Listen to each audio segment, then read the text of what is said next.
नमस्कार, आप सभी का मेरे इस यूट्यूब चैनल पर स्वागत है। बहुत दिनों के बाद मुलाकात हो रही है, पर मैं कोशिश करूँगा कि अब लगातार नियमित अंतराल पर आपसे मुलाकात करते रहूँ।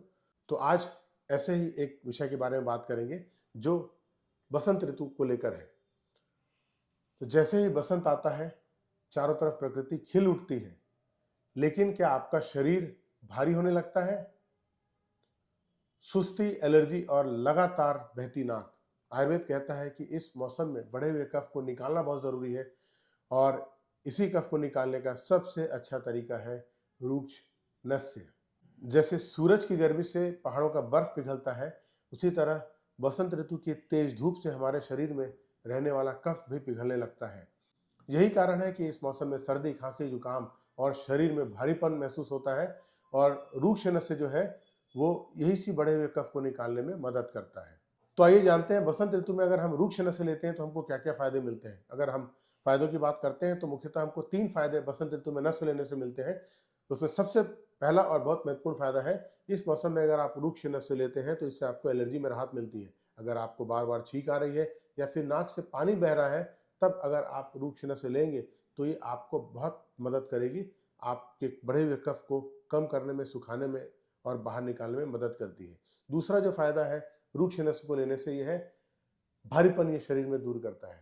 आपने देखा होगा और हमारे क्लिनिक में भी ऐसे बहुत सारे पेशेंट आते हैं जिनका कहना होता है कि डॉक्टर साहब बहुत नींद आ रही है, बहुत सुस्ती सी लग रही है।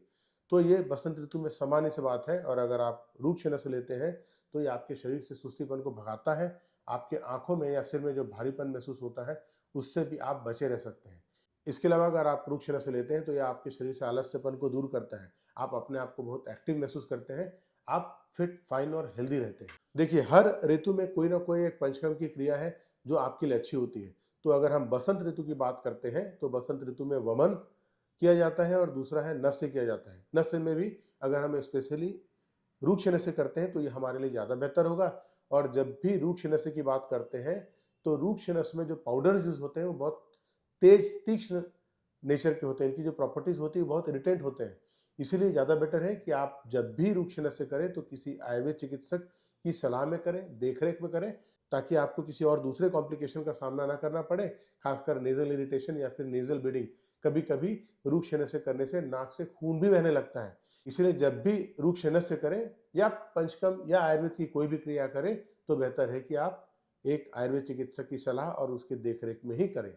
तो इस बसंत कफ को अलविदा कहें, आयुर्वेद को अपनाएं। अगर आपको ये जानकारी उपयोगी लगती है तो मेरे चैनल को सब्सक्राइब कीजिए और अपने दोस्त यार, जान पहचान के लोगों को शेयर कीजिए ताकि वो भी इस वीडियो का लाभ उठा सके। साथ ही साथ लाइक करने से भी ना चूके। इसके अलावा अगर आपके अंदर कोई सवाल है, आपको ऐसा लगता है कि कुछ और पूछना है, तो आप कमेंट ज़रूर करिए। मैं कोशिश करूँगा कि आपके उन कमेंट्स का, आपके उन सवालों का समय पर ज़रूर जवाब दूँ।